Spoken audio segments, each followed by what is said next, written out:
Warning, the Stone Age Gamer includes a lot of bad language. Cover your mother***ing ears.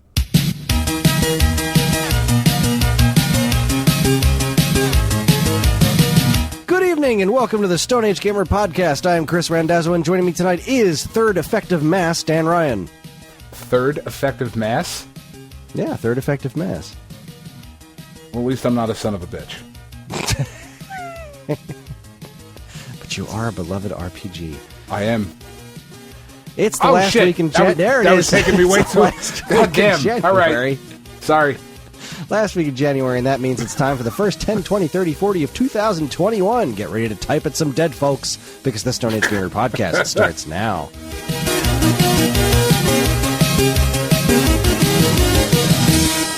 Hi, everyone. It's episode 343. It's the week of January 29th, according to Dan, 2021. Right. How are you? I spoke it into existence. We will make it to Friday.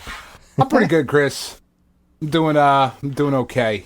You know, it's gonna have to be some bathroom remodeling, and I'm not Hey, particularly. Me too. Yeah, I know. I'm not thrilled about you or me having to go through the bathroom remodel process. I'm kind of thrilled about it because I hate my bathroom. Sure. I'm not thrilled about it because it's going to cost a lot of money, but it's like... That's the piece of it. I don't know what your situation is, but I basically have to start from scratch. We're not... So what happened was about 6 months after we moved into the house, and surprisingly enough, it did not magically fix itself like your situation either. Yeah, what the hell, I man? was just hoping... I thought bathrooms were self-healing. Yeah, right? We started to notice that the tub, we have like, it's like one of those tub surrounds, right?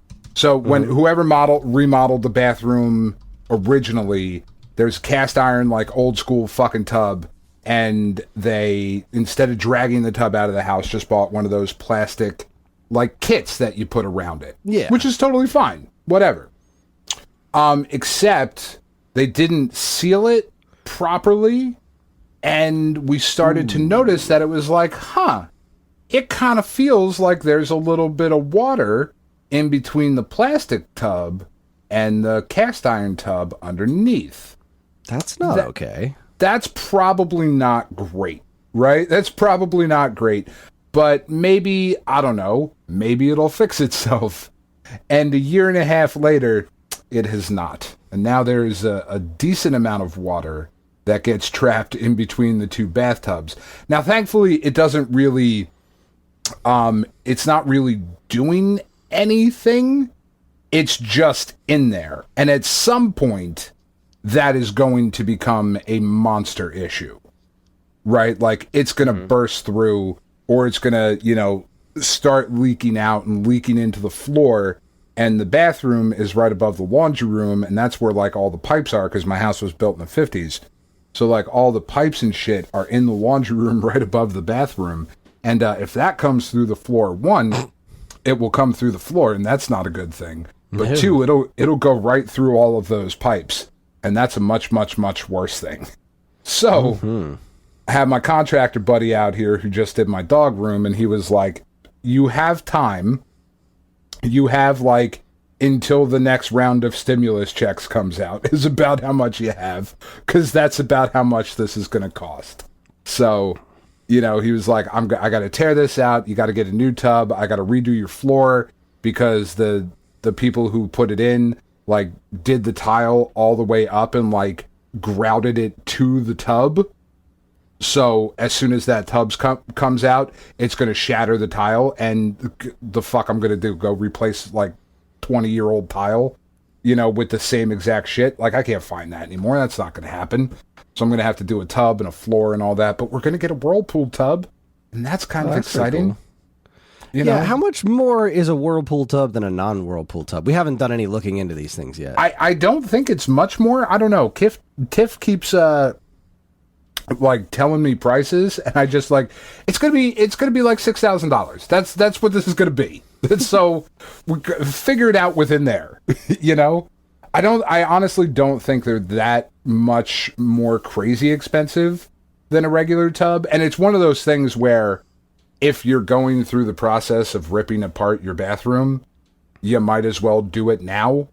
Because over the next 25, 30 years, what's the extra $200 difference going to amount to? Mm-hmm. You know what I mean? Yeah. And you can provide your wife and I don't know. Do you take baths? I don't take baths. I don't take baths either, but neither of us are physically capable of taking baths in this house because our bathtub is too small.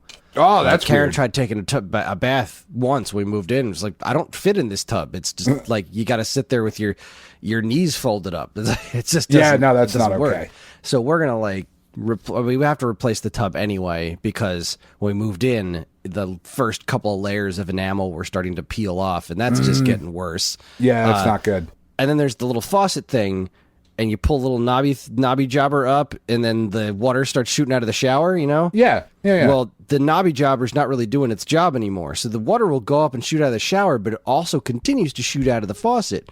Oh, which does wonders for your water pressure. It's just great. Yeah, it's just wonderful. And then because so much water is going down there, we don't have a great drainage system there anyway. So the water just kind of pools up the whole time you're taking a shower because there's so much water just shooting out right over the drain. And that's great. And then we were like, well, I mean, we could just theoretically replace that part, but that part is sticking out of a wall that is like, I could poke my finger through it if I tried. That is not ideal. I was cleaning the tile, and the tile's like pushing back really far. Like, oh, I don't even know what this is up against. This was not put in correctly, and the floor is kind of squishy around the bathtub too. Oh, and that's really not you don't great. want a squishy floor.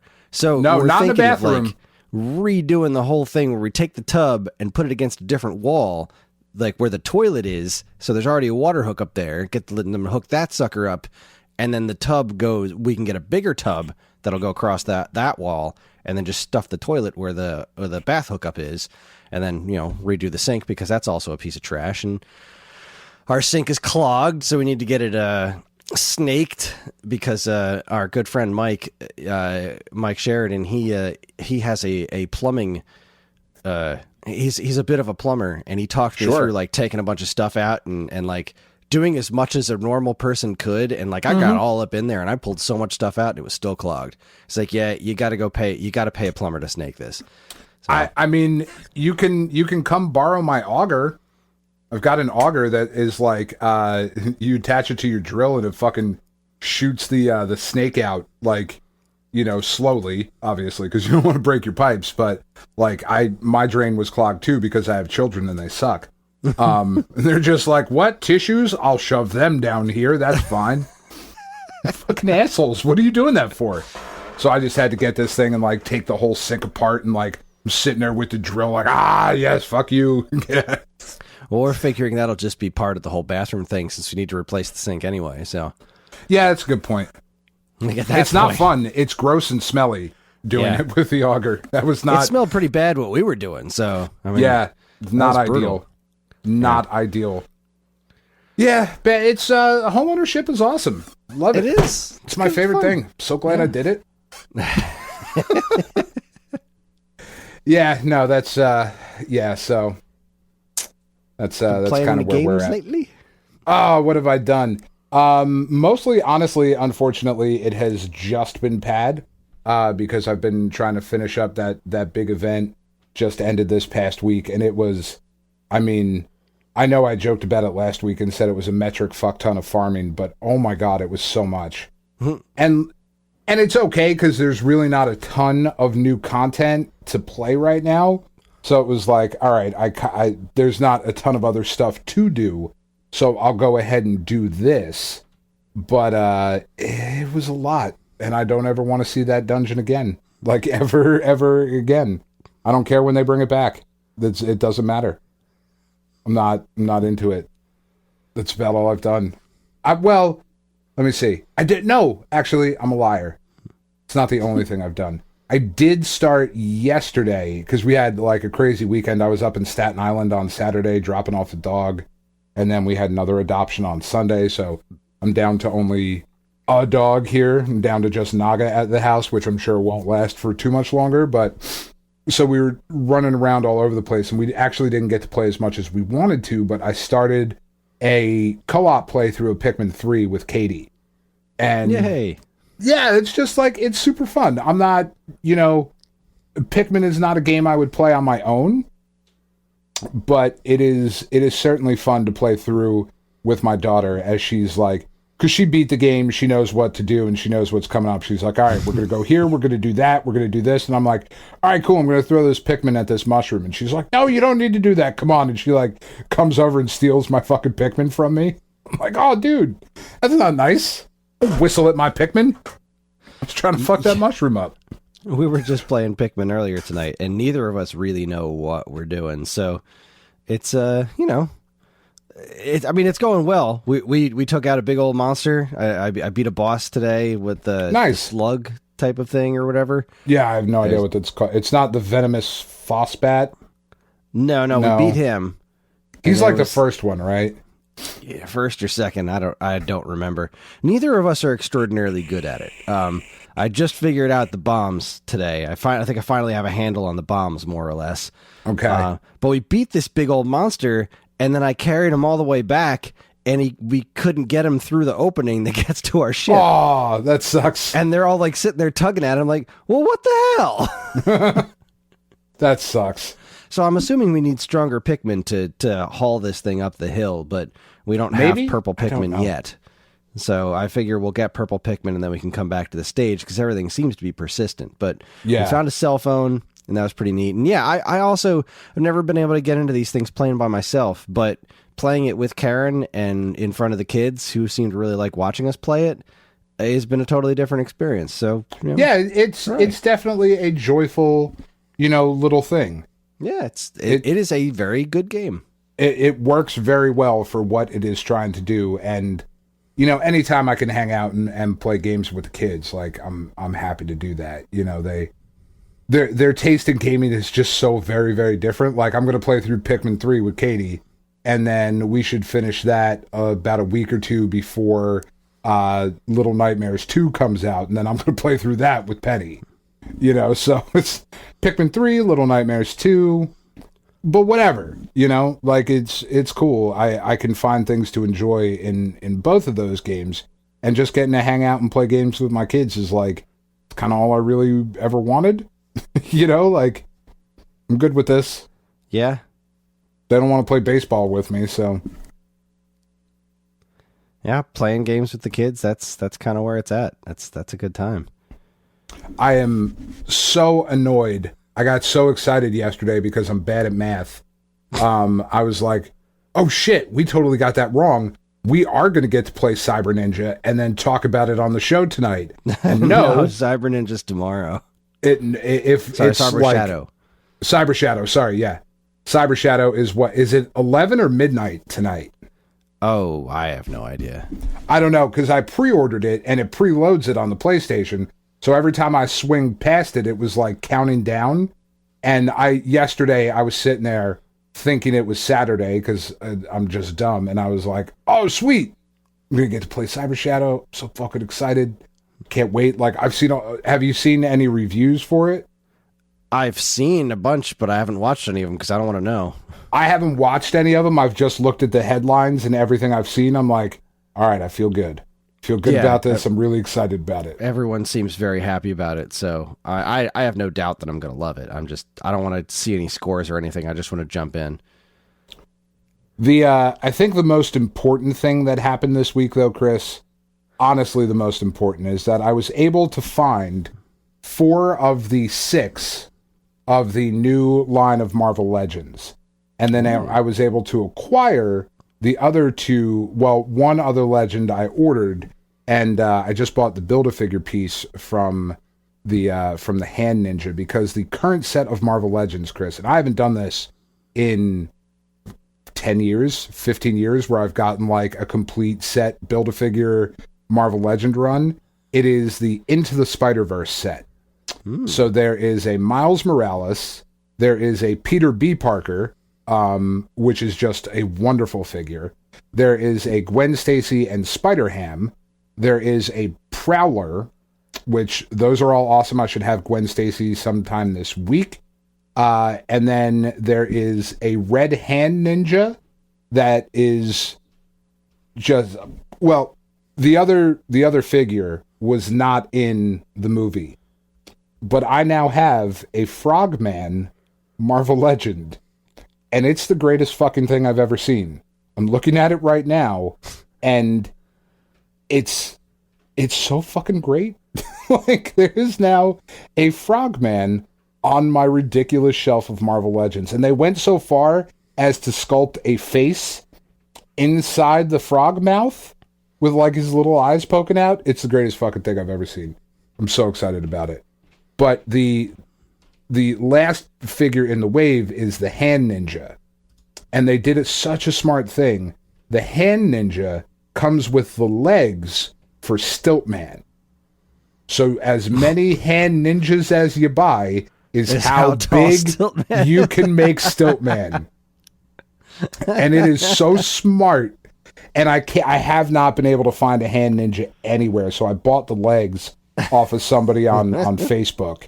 And he like packaged them up and like showed me, because I was like, if you can't trust strangers on the internet, what is this world coming to? Here's money for this. Send them to me, please.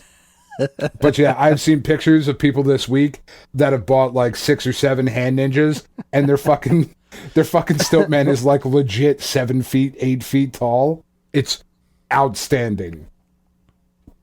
So if any listeners are out in the wild and you see a Hand Ninja Marvel Legend, let me know, and I will PayPal you $20 for it or whatever it is. Because I don't need it to be that big, but I think I would like 2 sets of legs on it. I think would be good. Yeah, it's got to be more than just usual, because it's Stiltman. It's got to look It's ridiculous. Stiltman. What a ridiculous character.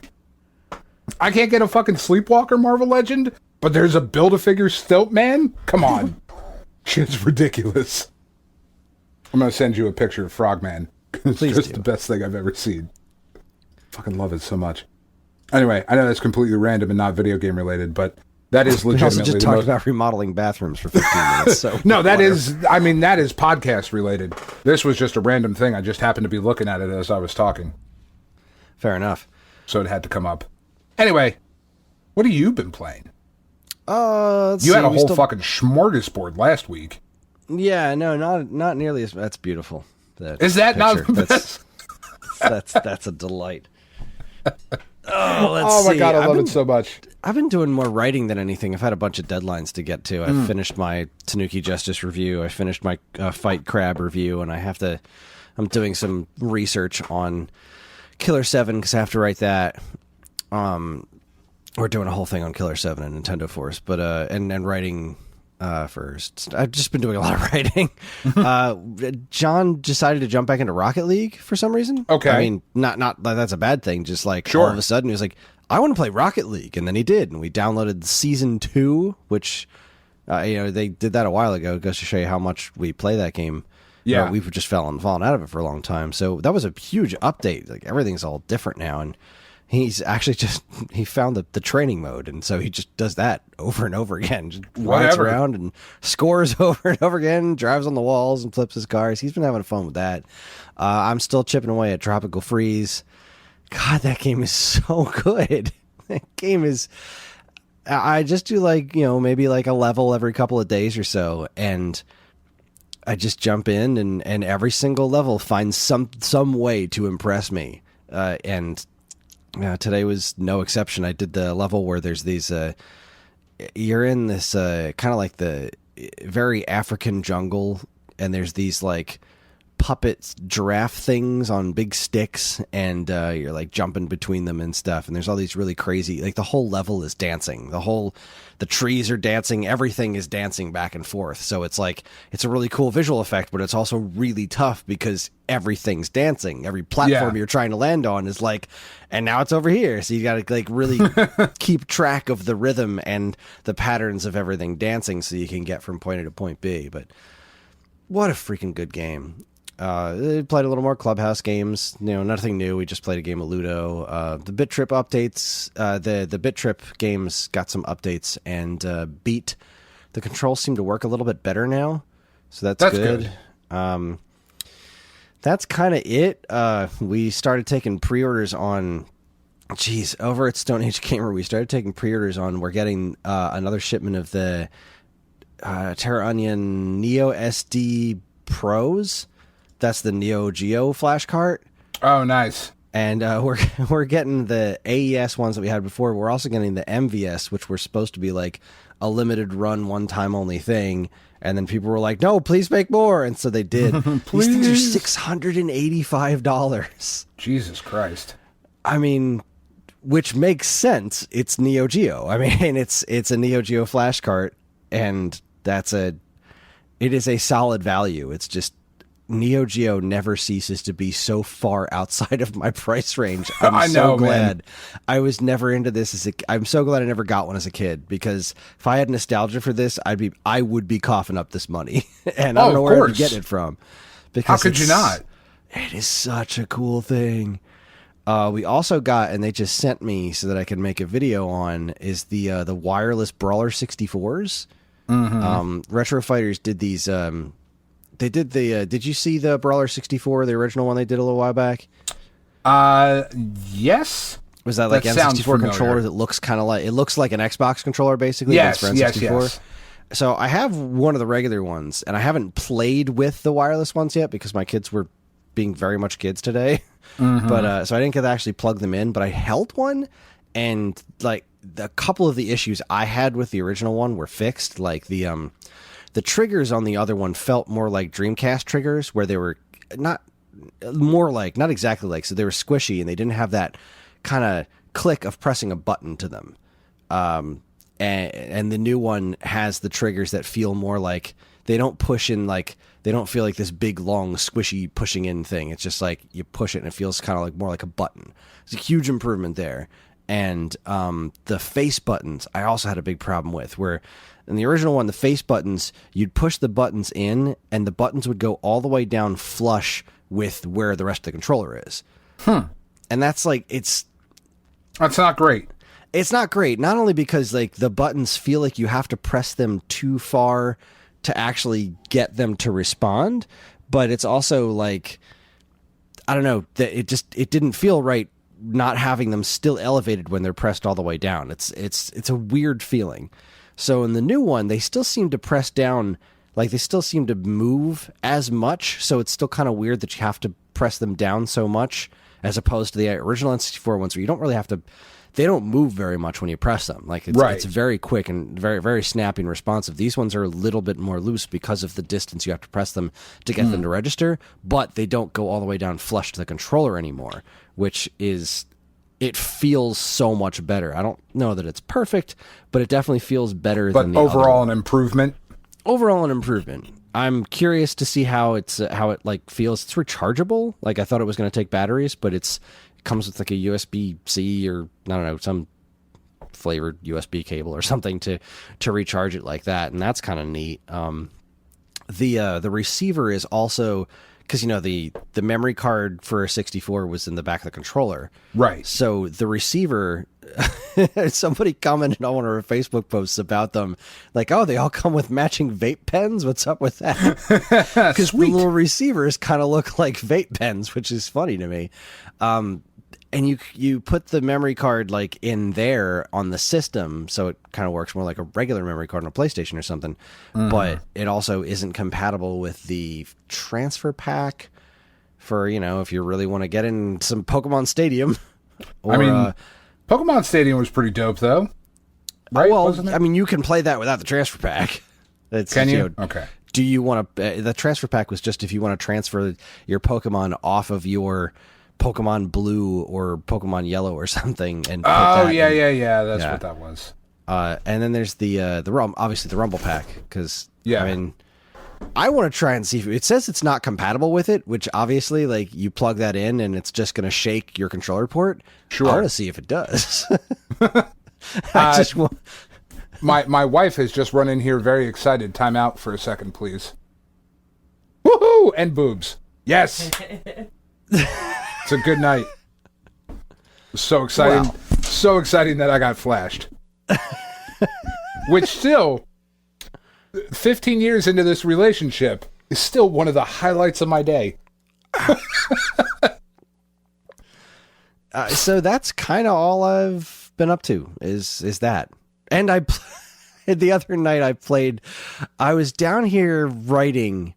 The other night, and I hit a wall, and I needed to go upstairs and go to bed. And before I went to bed, I was walking past my new setup, my closet, and I was like, you know what? I really want to try that Tetris for Philips CDI that I got. And I'm so programmed, because I've had it for a while now, but I'm so programmed to be like, doing something like that means moving a bunch of boxes and taking a bunch of stuff out. And I'm like, no, it's hooked up. I could do this in 5 minutes. So I can do this right now. So I did. I was like, no, fuck it. I'm going to sit down in my basement and I'm going to grab my CDI Tetris, plug it into my CDI, get my Super Nintendo adapter that Dean's dad built for me, and plug in my Super Nintendo controller and play Tetris for CDI. And it was, without a doubt, the worst version of Tetris I've ever played. But it was very relaxing. Without a doubt, it is the hottest of garbage. Here's the problem, is that the the buttons are weird. There's the quick drop is assigned to one of the buttons. So it's not like, instead of rotating, I'm used to, if you're playing Tetris on a Super Nintendo, it's the A button that does all the rotating, and the A button is the quick drop. Down doesn't do anything, and there's no quick drop for a second, make it go down fast so that you don't have to wait for it to sink all the way down to the bottom to slip something in place. No, there's none of that. It's just instant drop. And those are your options. There's one rotate, and then there's the quick drop to a button instead of down or up. It's bad. Yeah, I don't care for that. I don't care for that either. There's not very many options, but it's got all this beautiful scenery in the back. I was going on and on about how much I will always love that stupid CDI. I just love it so much. I was talking to the other what was it? That's right. Someone contacted us about carrying a replacement analog, not analog stick. It's not actually analog, but a little joystick nub for CDI controllers. And I was like, guys, somebody wants us to carry this. This would be super cool. And they were like, it's neat, but the audience for this is so small. It's such a nothing part. We have to respectfully decline carrying this thing. I was like, man, that's a bummer, because yeah, that would appeal to maybe 6 people, but those 6 people would be really happy. They'd be so excited. It's just this new 3D printed analog stick cover for a CDI controller, and it got us talking about a bunch of CDI games and how I will always love that system, because that is the epitome of one of my favorite things, is what the past thought the future was going to be, Yeah. And the CDI, man, when I was a kid watching that infomercial and the Super Nintendo wasn't out yet, or was it the Super Nintendo was out, right? And Zelda 64 was way in the distance. It wasn't even a glint in anyone's eye yet. So we had A Link to the Past, and that was it. And then all of a sudden there's these new Zelda games, and I've only seen the infomercials, and that looks like a cartoon. And I'm young enough to be still amazing. Still watching the Super Mario Brothers Super Show and jumping for joy every Friday when the Zelda stuff comes on. I'm like, oh my God, it's like Zelda cartoon, and it looks like Zelda 2, and then all the other stuff with the interactive encyclopedia and whatnot. Because as I'm watching this, I'd look over to the encyclopedias on my wall. We had be like, ew. So old. There's a whole encyclopedia set over there, and I'm like, oh my God, CD-ROM technology, they can put a whole encyclopedia set in this one little disc. That's so crazy. And I love that whole weird generational hopeful leap. I didn't love where it actually landed, but CDI in particular, those pre-PlayStation CD-based consoles that are just so ridiculous. Yeah. I have this weird connection to them where they just seem like the future to me. And CDI in particular really just embodies that. So tracking down crappy CDI games and giving them a try and seeing what they're all about, not even just the Zelda ones. I finally got a copy of Voyeur, which I always wanted to try because that was in the infomercial. It was they were showing him all the guy Phil. They were showing him all the kid games and educational stuff, and he's like, yeah, well, what about for us grown-ups? And it's oh, check out Voyeur. It's a murder mystery kind of thing. It's I gotta try this game. I'm so excited I finally got it, and I haven't really had a chance to sit down and play it yet, because how often do I get to sit down and play my CDI by myself for an extended period of time? But yeah. I love that stupid thing. I just love it. And I love that those stickers I bought for my system selectors came with a CDI sticker. I can't believe that's real. No, that is a thing that really shouldn't be real, I don't think, but it is. It's just there. Beautiful. All right. Well, I mean, I don't really have anything else to go over here. I don't think there's any other big news out there in the world that needs to be commented on. I will just say this. I am and will probably always be a big fan of Jim Sterling. I'm just going to say that.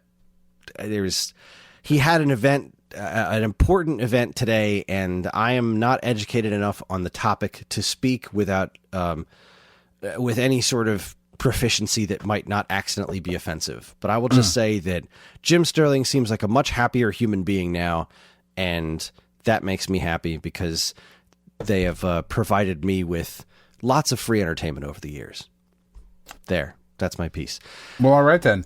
I will say the one piece of news that I did want to touch on is that I feel very, very badly for people who were really excited about Cyberpunk, because apparently the new patch breaks it in a whole new way. And I heard that. Oh, man. That just really sucks. That really sucks for people who were genuinely... Because I know there were people out there who was like, this year, 2020, is just the biggest dog shit year that there has ever been. But at least Cyberpunk 2077 is coming out. And I will get to experience the glory that is the new CD Projekt Red title, and it's just been broken for so many people, and that is so disappointing and so disheartening, and my heart goes out to them. It really does. Yeah. It's awful. It stopped being funny and started being heartbreaking. Like, yeah, it's just not funny anymore. Like, I mean, it's a commentary on business practices and all of those things, and podcast for another podcast. At the end of the day, there's a bunch of people who were looking to that game because we know how this works, right? Like, we are not, jaded gamers to the point where we don't understand what video gaming means to people. It is a huge, important piece of so many people's lives, and whether Cyberpunk is a game that you and I would be excited for or not doesn't change the fact that there are people who legitimately are just devastated about that game not being great. And that really would have been sucks. like me hating Breath of the Wild. Like, yeah, it just would have been horrible because, I mean, this is coming from people who like just lived The Witcher 3, this company's previous projects have earned them a heck of a lot of goodwill, and then all this stuff starts coming out about their crappy business practices and development practices, and then just this game that it's got freaking Keanu Reeves, for crying out loud, and it's just turns out to be, because there's a good game in there, it's just not done. Yeah. Like, I've spoken to plenty of people who haven't, and like, yeah, there's glitches all over the place, but I'm still having fun. And that certainly counts for something, but at the same time, like, at this point, they really should have finished that thing before they released it, which is, you would think so. Bummer. It just sucks, man. Every time I see a story on like Kotaku or Bleeding Cool or whatever, I just like, man, my heart goes out to you. That sucks. I did have another piece of news that I wanted to mention, and it's not really news, but it's something that I learned about this past week that I think is important information for the few people that would care about it. I am through Banjo Guy Ollie, I learned about the Turrican franchise. And I haven't spent a ton of time with any of the Turrican games, but I have spent a lot of time with the soundtrack to Turrican 2, which is how he introduced it to me. And I have played a bunch of the Turrican games to an extent, and really enjoyed the time that I spent with them. I just never really got the hang of them because they're a little complicated. There is a new Turrican collection coming out for PS4 and Switch. Yeah, we touched on it a little bit last week. We did. So I learned some stuff about this, that there are the two different versions of Turrican that the Turrican Anthology is by the Turrican Flashback is by In Games. That's coming to, I think, PS4 and Switch. And there is a physical version, and that's going to go up on the eShop, and that has 4 different Turrican games in it. Sorry, I'm just pulling up a note where I wrote all this crazy stuff down. There's also the other one by Strictly Limited Games, Turrican Anthology, and there's two different carts. Now these, as far as I know, are only for the Switch, and there's Anthology Volume 1 and Anthology Volume 2, and these have the Turrican. What's it? The Turrican Flashback has. Sorry, this is taking longer because it just kind of popped into my head. Like, oh no, I should talk about this because I learned stuff and it's not immediately clear. So, Turrican Flashback has Turrican, Turrican 2: The Final Fight, the Amiga version, Mega Turrican, and Super Turrican. Then the anthologies have. Anthology 1 is the Amiga versions of Turrican and Turrican 2, Super Turrican on Super NES, Super Turrican Director's Cut for Super NES, and Mega Turrican Score Attack and Genesis Mega Drive. These ones also have an option to play with a remastered soundtrack, which is super amazing because if it's the one I'm thinking of, there was a whole studio remaster that Kris Hulsbeck, the composer, did for like all the Turrican soundtracks and did them with like these crazy, like high resolution, amazing studio quality instruments. It's stunning. So playing these original games with that modern soundtrack is going to be amazing, and that is not something that you can do in the original flashback version. The thing is that the Strictly Limited ones, they're doing those, they're publishing them. They're not actually different ports, but like they'll have all the features like the modern controls and stuff that the one from In Games has. But these other features, like the other games, and like what's Volume 2? Is Super Turrican 2, I think. Turrican Anthology 2 has Turrican 3 for the Amiga, Mega Turrican for Genesis, Mega Turrican Director's Cut for Genesis, Super Turrican 2 for Super NES, and Super Turrican 1 Score Attack for Super NES, and also the alternate soundtracks to choose from. So I reached out to Strictly Limited to find out like what was going on with this, like what are the big differences, because, and also, well, these are kind of expensive. They're like £35. Which I don't remember what exactly that equates to in dollars. I think it's close to like $40 a pop. I think so, and yeah. That's a lot of... that's pretty expensive for a collection. Not like... considering what's on there, it's not that outrageous, but it's also not like, super cheap for something as niche as Turrican. So right. I asked them a bunch of questions, and they did get back to me that they... it is effectively the same... it's the same base thing that In Games did, so they have the modern controls, but they also have these other features that are only in these physical ones. They're not going to be released digitally. So like these anthology collections that have all the games in them and the exclusive soundtracks, and they said where is it? Yes, our versions will have the modernized controls as well. In addition to that, we have a special feature that we haven't announced yet that the flashback version hasn't. So, like a lunatic, I went ahead and pre-ordered these because I know they're expensive, and I'm not like the biggest Turrican fan in the world, but I think that's only because I haven't spent time with them. So I pre-ordered both versions, the physical versions, so I can play them with the crazy updated soundtracks and the modern controls and the rewind feature and all that stuff. And it led to a conversation with somebody I work with at Nintendo Force that said, yeah, Strictly Limited did that before with the Space Invaders collection that they released. Because remember, they released a Space Invaders thing pretty recently, right? Yeah, like a year or two ago, right? I was actually even more recent than that, I think. Really? Time has no meaning anymore. No, it really doesn't. Where the heck was this conversation I was having? This stuff was all done. It was in the whole comic break. Jeez, there's a whole lot of stuff. All right, down here on the bottom. All right, so Space Invaders was recently, there was a game called Space Invaders Forever.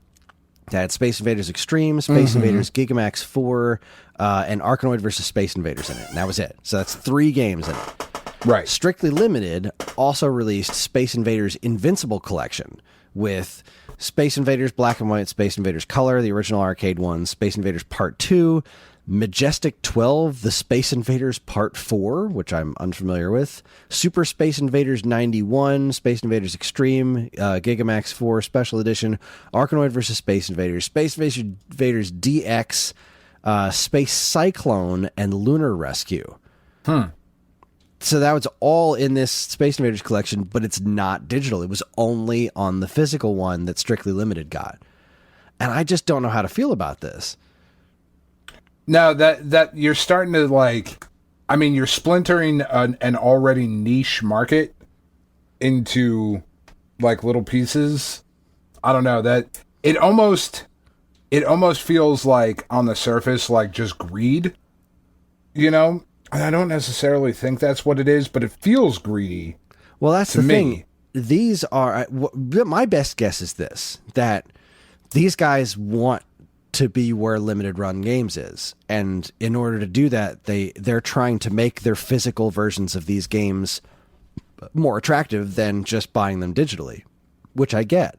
Sure. But I also don't know how I feel about not being able to just buy some of this stuff digitally, you know? I would love to have all these Space Invaders collected together, but this Strictly Limited version is never going to go on sale. No. And I'm not spending a whole bunch of money on a Space Invaders collection as much as I would like to. Like, I was looking at the Space Invaders collection that was out, whatever it was called, and I don't know. It seemed like a lot of money for 3 Space Invaders games, as much as I love Arkanoid versus Space Invaders. But this one, the Invincible collection, is £60. Yeah, that's a lot of money. That's got to be Space Invaders. Like, that's like $70 or something. Yeah, I'm a little. The markets have closed, so I don't have the most current exchange rate information. But yeah, that sounds about right. That's a lot of nuts for Space Invaders, and yeah, like it's still like no matter how many different ways you dress it up, like it is still Space Invaders, which is fun, but is not $60 fun.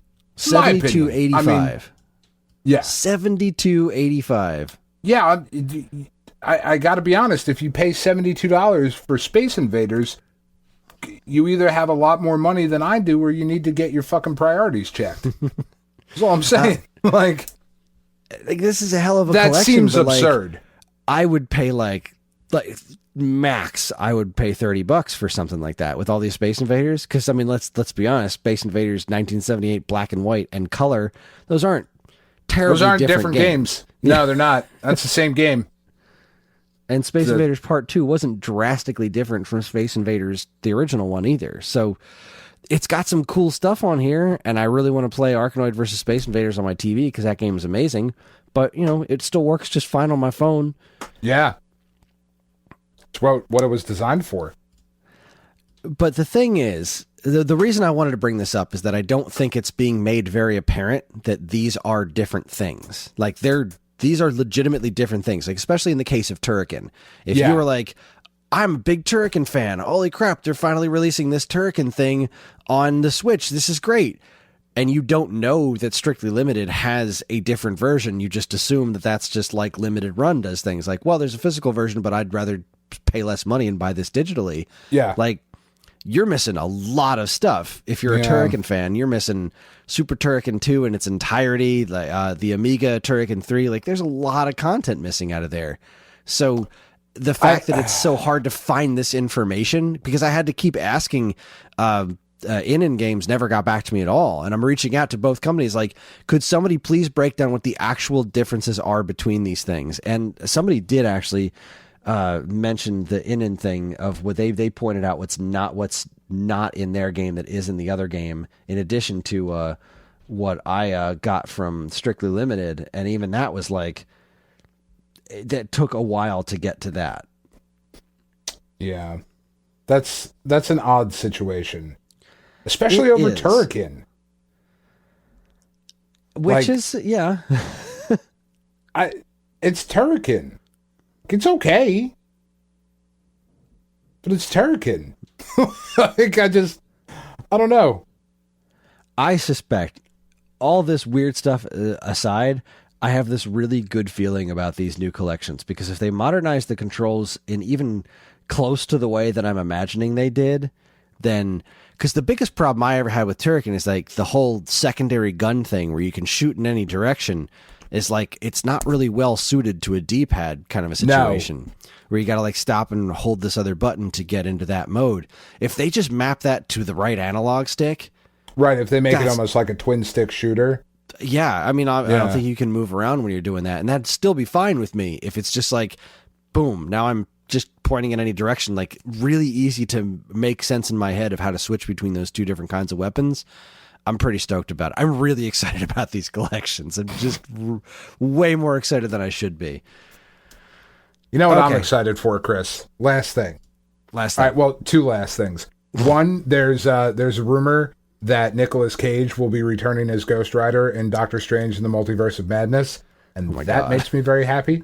But two, did you see the Godzilla vs. Kong trailer? I did. Oh my fucking God, dude. I'm going to ask you about that.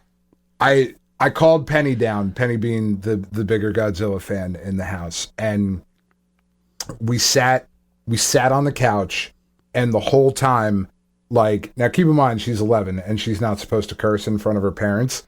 The whole time we're sitting on the couch, she's whispering next to me, holy shit, holy shit, holy shit, holy shit, holy shit, like the whole time. And as soon as Godzilla like pops up and Kong punches him in the mouth, she goes, holy shit! Like, just yelled it out. It was awesome. I was so excited. And we watched the trailer, I think, like 4 or 5 times in a row. She just kept like, put it back on. Put that. She's so goddamn excited. And I believe if it comes out the day that I saw it comes out in May, it will drop on their birthday on HBO Max, which is kind of awesome. But oh my God, that trailer looks amazing. I cannot wait for that. I really want a new War of the Monsters game, Sony. I don't know what you're doing, but Godzilla vs. Kong is releasing, and War of the Monsters is not coming out on the PlayStation 5. How is that possible? Who dropped that ball? That very particular kaiju-sized ball. Who fucking dropped that? We're getting Kaiju Mario versus Bowser, and we don't have War of the Monsters on PlayStation 5. How is that a thing? How is that possible? I don't understand. That seems like easy money, right? It does seem like there's a War of the Monsters sized hole in the PlayStation lineup. With like a downloadable movie Kong and a downloadable movie Godzilla? Like, how? This isn't hard. That's a license to print money, Chris. Anyway, moving on. Sorry. I'm very upset about this. The trailer looks amazing, though. I can't wait. Yeah, that was pretty impressive. That was really impressive looking. And I haven't seen any of those other movies, but I'm pretty interested in this. Yeah, it's going to be Godzilla punching King Kong and King Kong punching... When he comes with the axe and he's like collecting the atomic breath and is like, nah, fuck you, and goes all Kratos on him, like, oh, dude, it was so good. I mean, I don't know much about previous Kong movies, but, does Kong usually get an axe? He has used weapons in the past. He's a gorilla. They have been known to use tools. You should really watch that Kong of Skull Island. That shit was dope. It was a really good movie. Sam Jackson's great. We were sitting upstairs and Karen was like, I didn't realize that Kong versus Godzilla movie was coming to HBO too. I'd watch that for free. It's like, okay, then we're going to do that. We're going to go ahead and watch that for free. We might actually have to have like a special episode of the I don't know. We can either make it, one of the podcasts that we have here. We have so goddamn many. But just all of us need to get together and talk about that movie. I don't disagree with you. All right. Can we host a watch party? All right, move on. Yeah, I'm going to get completely sidetracked. Okay, here. I found the thing I was looking for. The retail release from In Games will not include Mega Turrican Score Attack, Super Turrican Score Attack, Super Turrican 2 for Super NES, Turrican 3 Amiga, new soundtrack, and behind the scenes of the games. That's a lot to not have. It is. That's a lot to not have in a collection like this. You got to wonder if this is In Games tweeting about this. They know about all this stuff. Why isn't this stuff going to be in there? And I guess it's because it's exclusive, like Strictly Limited has an exclusive, hold on that. It's all weird.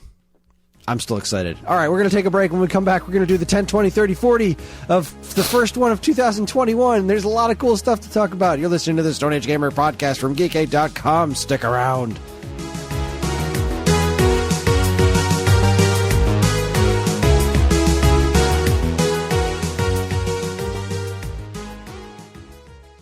Are you enjoying the podcast you're listening to right now? Of course you are. But did you know that it's just one part of an entire network of geek-related goodness? Geekade.com is your one-stop shop for fresh original content no matter what your geek is. Each week you'll find articles and podcasts about comic books, horror movies, X-Men, music, video games, music in video games, Transformers, anime, TV shows, tabletop gaming, wrestling, beer, and more. And hey, if you want to help us create even more original content, please consider supporting us on Patreon. That's available at patreon.com/geekade. What's your geek?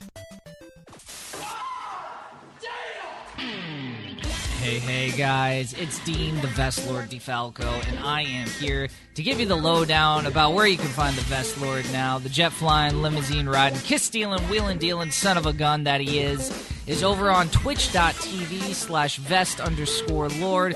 We got all sorts of new stuff. We got sub-badges. We got emotes. We got branded content. We got vests. We got lots of vests. Let me tell you guys. Every time we beat a game, we put it on the back of a vest, and we shadow box it at the end of the year, so you can go ahead and check that out. We do all sorts of streams. There's community nights. There's challenge nights. We do multiplayer nights with some of the people from A Dude, A Lord, and The Truth. That's my new podcast, so go ahead and check that out on Geekade. And be sure to jump in the Discord if you're not already there. There's a handy link in the show notes, guys, so be sure to check that out. Oh, man, it's crazy. I think that covers everything. We're going to throw you back to your normally scheduled podcast. But again, stop by, give us a follow, show us some love. You know the Vestlord is going to want to see you there. He loves seeing everyone. We want to grow this community even more. We're at almost 500 strong. And we want to get to like 1 billion followers. 1.5 billion maybe. 1.5 billion. I think we could do that. So we'll see you there. Once again, that's twitch.tv/vest_lord. Geekade is looking for some partners. If you have something you'd like to advertise on any of our podcasts, our powerful overlords are ready to talk to you. Send your proposal to mail@geekade.com with the words podcast ads in the subject line, and our diligent army of trained ants will put you in touch with the head of our advertising department. With a weekly audience that reaches well into the dozens, Geekade is the perfect place to get your ads into the ears of the right people. Once again, that's mail@geekade.com. Send your ad in today.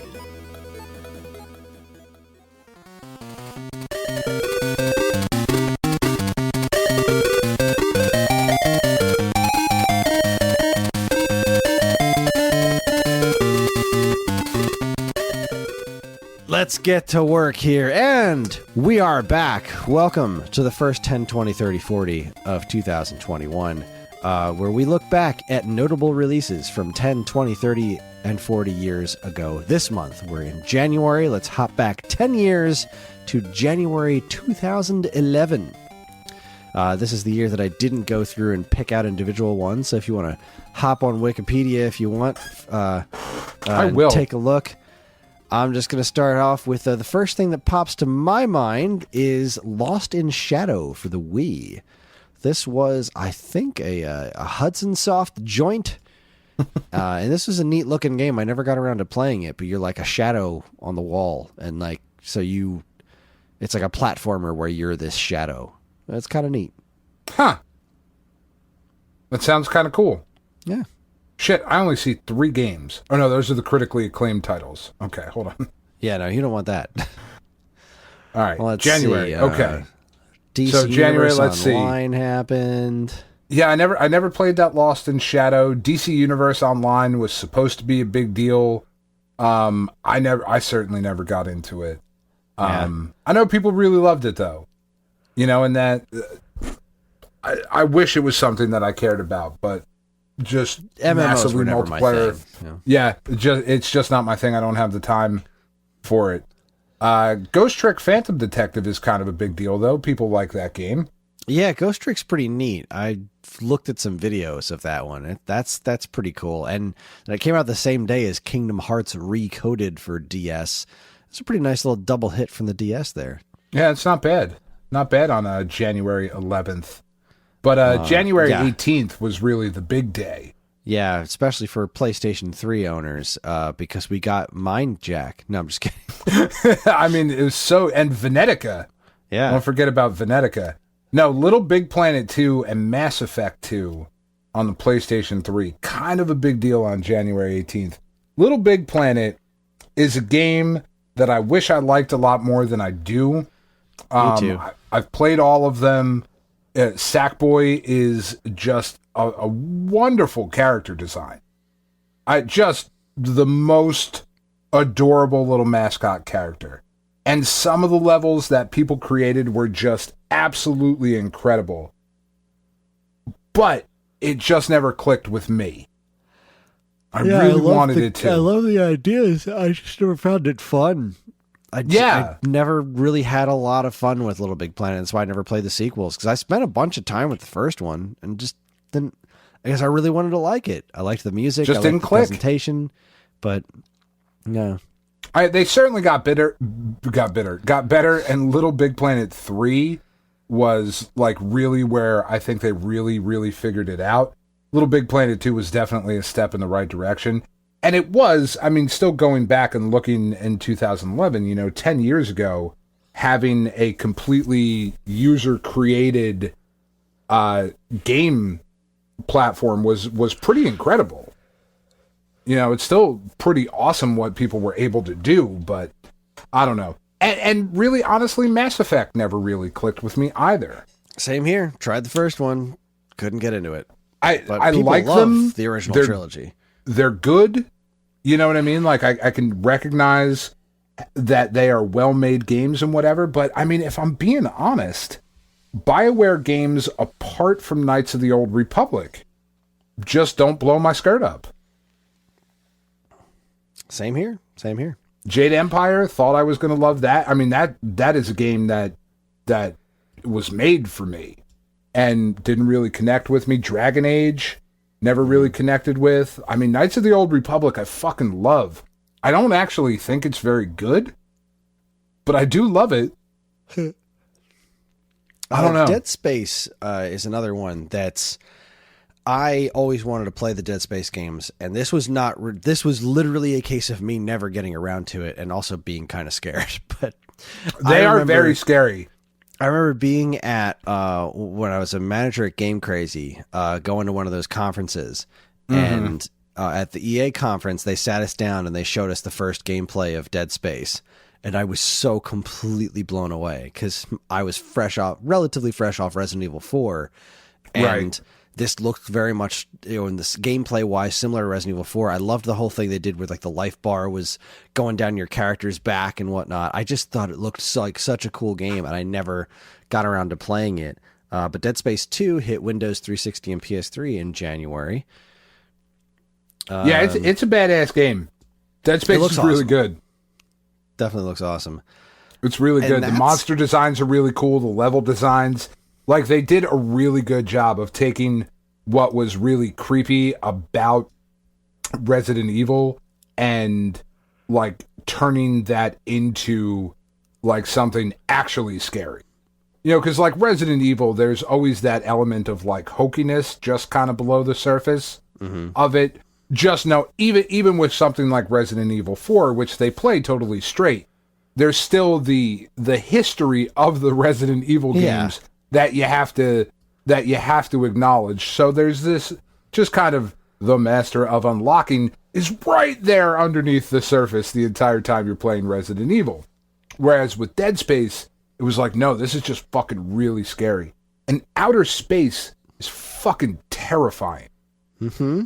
I don't know about you. I don't ever want to go. Like, ever. It's not a thing. I am convinced there are fucking monsters. I am convinced that Alien and Aliens was a trilogy, and the whole quadrilogy was a documentary. I've had nightmares when I was a little kid about something eating me with its little mouth. Tell you what, man, shit scared the shit out of me. I think that pretty much, I'd go to space. I would not at all. Space. I'm in space. Send me pictures. I don't know. Shining Force 2 coming out for Windows. That's kind of cool.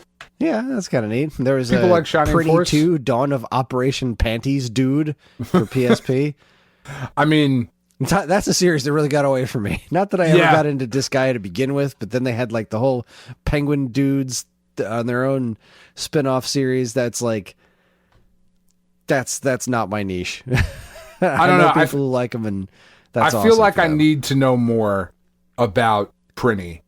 I really do. I know almost nothing about it. They other say than dude, and apparently they explode. It's very cheeky in a lot of it. Vaguely sexual, and penguins. But that wraps up January of 2011. February is looking much better. Yeah, but January was not a super impressive month, which, that's the thing. Januaries aren't usually big release months. So, here we are. Not too shabby, all things considered, but nothing that blew my skirt up. So let's travel back 20 years to January 2001. As far as I could tell, there were no notable PlayStation 1 releases. That's kind of weird. According to Wikipedia, I'm looking at it as well. But don't worry, there will be lots of PlayStation 1 releases that we will talk about in future months. Mega Man X5. Was that in January? January 31st. Where did I find X5? Or no, it says... Okay, so the linked article says February 1st, 2001. The listicle article on Wikipedia says January 31st, 2001. Yeah, Can we talk about Mega Man X5 I have it listed twice? X5 as a next month thing. All right, it's on my thing for next month. Because I was the thing that popped up. It was like X5 and X6 were released in the same year. Yeah. What the heck? That's kind of nuts. But there was some Mega Man. There was actually a Nintendo 64 release. In January 2001, Mega Man 64 came out. How is that? It's Mega Man Legends. But how does it, like, on the 64? Is it as bad as I think it is? It's fine. Okay. I mean, I don't have a lot of love for Mega Man Legends, so Mega Man 64 didn't really do much for me either. Let's see if I can find a comparison. Mega Man 64 versus Legends. Let's see if there's a video comparison that I can look at. I mean, I imagine it's just, the same thing but slightly fuzzier.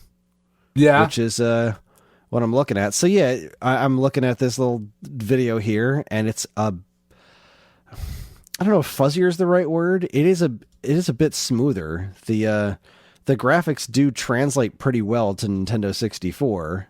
You can definitely tell it's more out of focus, but it's also less janky.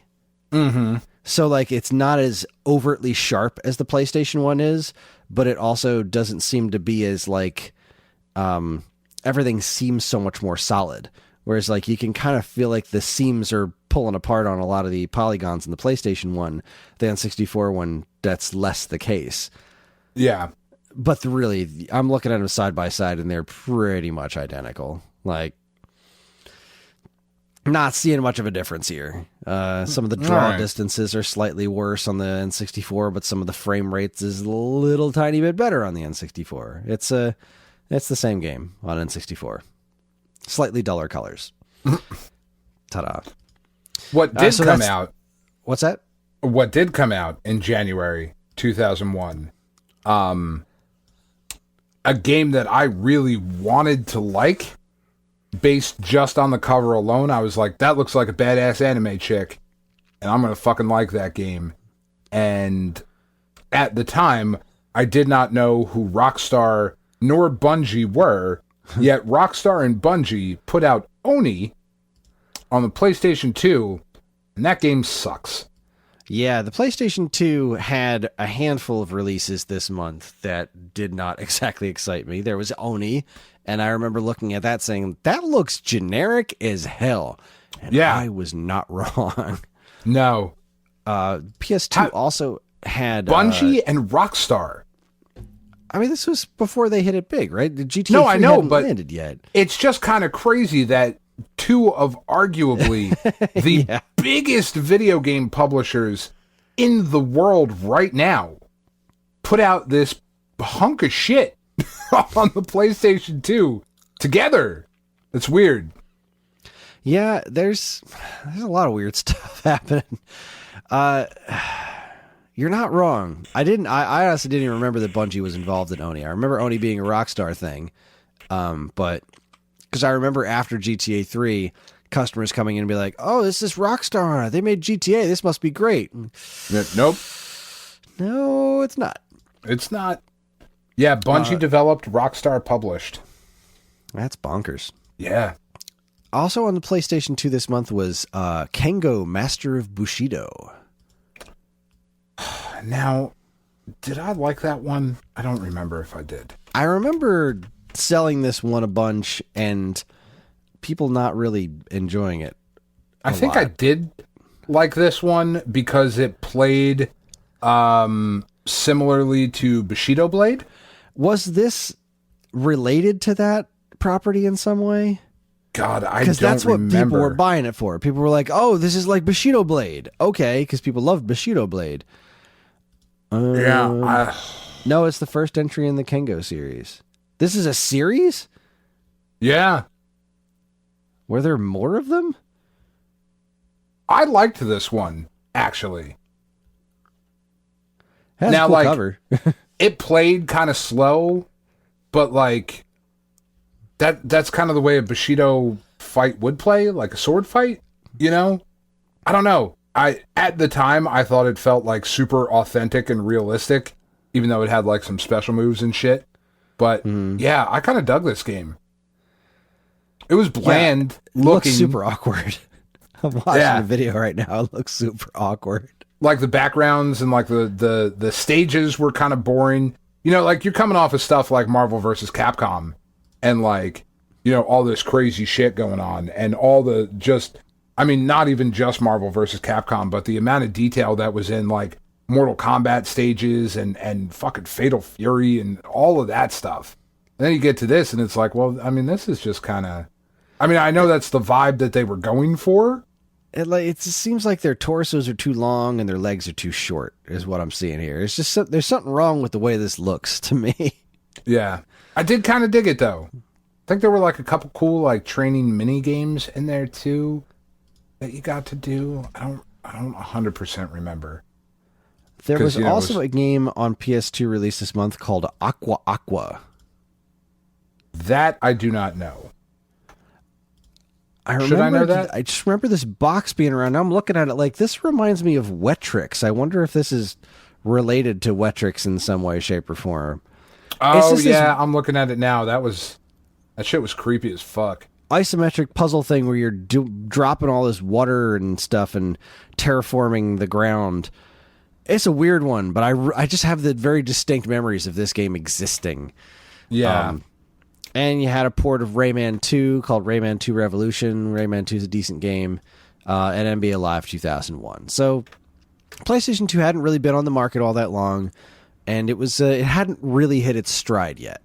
We still weren't at the point where like, yeah, no, the PlayStation 2 totally makes sense that the PS2 beat the Dreamcast. Totally makes sense. Yeah, we totally. weren't quite there yet. No reason why it wouldn't. We have the DVD built in. It's PlayStation. It's got to be great. But right now, there wasn't that thing yet. Over on the Dreamcast, though, was a really strong January for them. You had Metropolis Street Racer, which is a pretty decent racing game. You had Typing of the Dead, which is extremely niche, but one of my favorite Dreamcast games. It's so great. It's so great. It's genius. It's so brilliant. It's House of the Dead 2, except all the guns have been replaced with keyboards and Dreamcasts, and typing the letters kills the monsters. It's wonderful. But you also had the Sega Smash Pack Volume 1, which I don't remember what was on that. I think that was Genesis games and stuff. What was on the Sega Smash Pack? I can't believe I forgot what was on here. Yeah, Sega Smash Pack Volume 1 was like it had Altered Beast. All right, Sonic the Hedgehog, Altered Beast, Golden Axe, Revenge of Shinobi, Streets of Rage 2, Vector Man, Phantasy Star 2, Shining Force, Wrestle War, Columns, and Virtua Cop 2. That's a pretty solid little collection of games right there. That's pretty solid. But probably the biggest one on Dreamcast was the original Phantasy Star Online. Yeah, that's huge. That was huge. That was Huge. That was a console MMO. That wasn't something that was really out there. You know, this is Sega with their built-in online capabilities for the Dreamcast, really swinging it around for a minute. Yeah. And that game did really well. That game really caught on. Not with me. I didn't get it. No, I didn't Never get been it. into Again, MMOs. MMO. Yeah. Not for me. But I remember being really impressed by that one. Because, you know, the keyboard's out and everyone's buying it for PSO to talk to people. And I'm like, Typing of the Dead? Yeah. Yes, That's the one you want. That was my release of the month, without a doubt, Typing of the Dead. The only other platform we haven't really talked about that was out at this time was the Game Boy Color. And the Game Boy Color had a pretty decent month. It got a port of Croc 2, which I'm sure is just fine. But there was the Game Boy Color Mario Tennis that's supposed to be really good. That was the one that people love that have all like the RPG elements and stuff in it. Yeah. They really have never really quite recaptured that magic, and I don't know why. And Mega Man Extreme for Game Boy Color, which was pretty neat. Well, all right then. Did you ever I don't play know that I've ever played Mega Man Extreme. All right, so Mega Man Extreme is like so you know how like the Game Boy Mega Man games were like weird remixes of a couple of Mega Man games, like 1 and 2 or 2 and 3? That was what Extreme was to the X games. So it was an 8-bit Mega Man X 1 and 2 mashup. Huh. It's not amazing. It's not as awesome as I'm making it sound, because that Mega does Man sound X, awesome. It does, and it is awesome, but it's like it is still a Game Boy Color game. So you're taking something that was awesome 16-bit and really toning it, the visuals and the audio down so much, and the audio and the visuals were a big part of what made X so special. So it's a really cool thing, but it's not as cool as you'd want it to be, but it was still an impressive release for Game Boy Color in January 2001. We did miss, I thought so, I just looked it up to make sure, we did miss a huge game for the PlayStation 2 in January. The first Onimusha, released on January 25th of 2001. I don't think it hit America then. No? I'm looking at it. It says first release. Where did I found it? I have that listed, but not in that month. I have that in March. March? I really thought it was January. I thought I remembered getting that like right after Christmas. Onimusha Warlords. When I was a kid. 2. A kid. I was fucking... What is this, 2000? I was 20. North America hit March 13th, 2001. Shit! All right, never mind.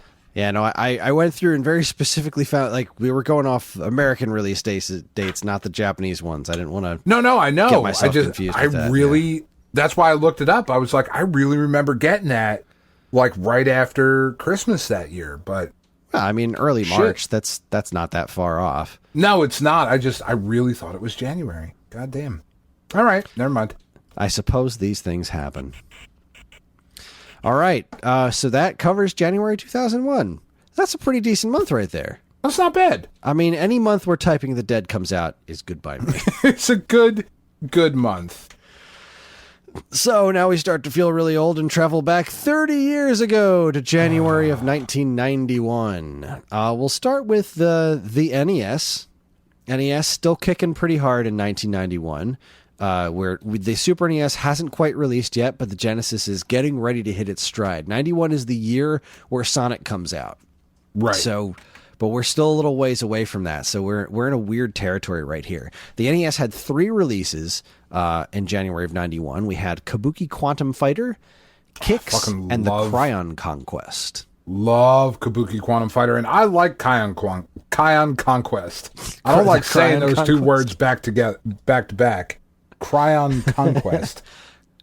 And I actually really love Kicks for NES. That was the Game Boy puzzle version of the one I played first. What's that? It's like a weird puzzle game, isn't it? It's I don't know if puzzle's the right word. It was an arcade game, and you're this little dot on the outside, and there's this thing of lines that flies around inside of a square, and you have to try and basically claim territory by drawing squares inside of this space that fill in when you successfully get from point A to point B. But if you're hit by the line that moves, the kicks that moves around in random intervals while you're drawing your line, then you lose a life. So it's a really fun arcade game, and the NES port's pretty solid, as is the Game Boy one. But yeah, definitely Kabuki Quantum Fighter and Cryon Conquest are more interesting games, I would think. I really, honestly love Kabuki Quantum Fighter. I'm a big fan of that game. I've written about it on the website back when I still knew how to write. I wrote about it for Brett Weiss's book, which you can check out if you want to hear what I thought about it. If if you don't get enough from this podcast. But it's just such a weird, really cool, it felt, looking at the cover of that game and looking at the weird story, and again, like you were saying earlier, of what the past thought the future was going to be, this weird kind of cyberpunk, it felt really adult to me when I was 10 years old. I don't know if that makes any sense. It definitely has a more gritty anime style look to it. But we're also talking about the cool thing about Kabuki Quantum Fighter to me, looking at it now, is I never played it when I was a kid because I never found it. I've read about it in magazines, but I never actually physically had a version of it. And you look at it now, it's just it's a 1991 NES game where people had really gotten a handle on what the NES was capable of. And this is a really impressive looking NES game. It's got some really good looking animations. The sprites it's got a really good art direction in it. There's these big beating hearts in the background and all kinds of jiggling, gross looking stuff going on. Yeah, the animation is really solid. Whipping your hair at bad guys and stuff. It is a cool looking game. And I should really sit down and play it sometime. Who made this one? HAL Laboratories. Holy crow, yeah. Well, yeah. I mean, HAL knew their way around the NES. There's no question there. I think that might make it into the summer series this year. I think it definitely should. I think it definitely should, because I haven't played screenshots of this. I haven't played it in a while, and I really fucking like that game. It certainly seems like the kind of thing that would hold up. I mean, just looking at it, it doesn't look like I haven't played it in years, but the last time I played it, I was in my 30s, and I was like, no, this is still dope. This is still a good game. I'm really happy to be playing this right now. Yeah, I should really get around to trying that sometime. Oh, hopefully it works on the, hopefully it comes up on the summer series. Cryon Conquest. I am sure that it will. I'm not, what the heck was Cryon Conquest? We just played it this past summer. Did this. This was summer series. Yeah, Cryon Conquest. It was Mega Man with a witch. Yeah, witch Mega Man game. All right. Yeah, I liked it a lot. Cool. I really liked it. I enjoyed the shit out of that game. I was so surprised because looking at the cover art for that one, it's terrible. Because it does not at all tell you, as a kid in 1991. If that game had been hey, it's Mega Man with a witch, I'd have been fuck yes, I'm so into that. I wouldn't have waited until I was in, almost 40 to play it. So, yeah, I liked it a lot. Yeah, it's not great, but I did like it. I didn't love it when we played it. It was like over the moon. Like, this is amazing because it's definitely got its problems. But sure. It's such a bummer that this franchise didn't go somewhere because it's also got a lot going for it. It's a really neat idea. Does. And it's another a cool really character. Cool late NES game that looks real nice. It animates pretty cool. Like, this is good stuff. Yeah, that late. I'm really excited for this year's 10, 20, 30, 40 because we will get to talk about these late stage NES games that were just really, really good at what they were doing. Well, speaking of good at what they were doing, did we do... I don't remember if we did this one. So contemporary to the NES, you still had for reasons defying logic in the United States, you still had Master System games coming out. Yeah, and you had two pretty decent ones here. You had Dick Tracy, which I like it. What did we do? I don't like it as much as the Dick Genesis Tracy? one. Yeah, we played the Genesis Dick That's Tracy. right. Yeah, which also came out this month. But yeah, I'm looking at the Master System one right now. It's pretty solid looking game. It's good. Yeah, I like it. It was another way to play Dick Tracy. God, we're never gonna get anything new with Dick Tracy, and it breaks my fucking heart. Really does. Never say never. Oh my Stranger God, things have happened. Love that franchise so much. There's a live action Winx Club adaptation on Netflix right now. Like a gritty, serious Winx Club adaptation on Netflix. So, yeah, nothing's impossible. Netflix would be such a good place to put a new Dick Tracy show. You're not wrong. That would be cool. It would be so good. Like, oh man, Dick Tracy's so fucking cool. It's so cool. God damn it. Well, the other Master System game was Ghosts and Goblins. Which is a really good version of Ghosts and Goblins. Yeah, especially when you consider Ghouls and Ghosts for NES. Like, you want to do a side-by-side comparison. That doesn't really stack up too well in the NES's favor. It does not. Ghouls and Ghosts on NES was older. It didn't... when did Ghouls and Ghosts for NES come out? It was pretty early in the NES's life, and I think it was developed by Micronics, which are kind of legendary for making really awful ports of games, including like the dreadful 1942 port for NES. Oh God, so bad. But yeah, I mean, you want to look at like a really cool. Watching the Master System version of Ghosts and Goblins run is pretty neat because like the sprite size, like everything is really big and colorful, and it's like it's pretty gruesome when compared to the Genesis one. Like, sure, this is pretty ugly by comparison. Like, they didn't really 100% nail it, and obviously the sound of the Master System is a big problem, as it always is. But this is a pretty solid port of this game as far as 8-bit ports go. Like, yeah, no, it's good. Looking at as great as this is, then you also just think about what we just looked at. Like, if you wanted to put up Master System versus Nintendo in January of 1991, obviously you're getting more serious developers putting more effort into the NES because it's such a larger market. But even, this great version of Ghouls and Ghosts, putting it up against Kabuki Quantum Fighter in every regard, like visuals and it just doesn't stack up. Even with the brighter colors and the technical more power of the Master System, it's just not matching up to what we were seeing on NES at this point. But it's still a pretty darn like, this is a good month for Master System, right? Dick Tracy and Ghouls and Ghosts, good. That's a solid month for the Sega Master System, especially in a Master System in America. Yeah, if you were still a Master System gamer at that point, you really can't be pissed at those two games. Nah, this was a good month for you if you managed to get both of these games as a Master System owner. All 6 Master System owners in 1991 in the United States. I had blown mine up by that point, so just coincidentally, the background on my computer right now currently is the Dick Tracy logo. So that's how much I love that shit. I love Dick. Moving on. We don't do drops on this show, do we? So where most of Sega's attention was over on the Genesis at this point, which was still struggling to get a foothold in the United States, but it also had a pretty decent month. We had Arrow Flash, which, if I remember correctly, is a scrolling shooter. It sounds like a scrolling shooter. Yep, Arrow Flash is a scrolling shooter.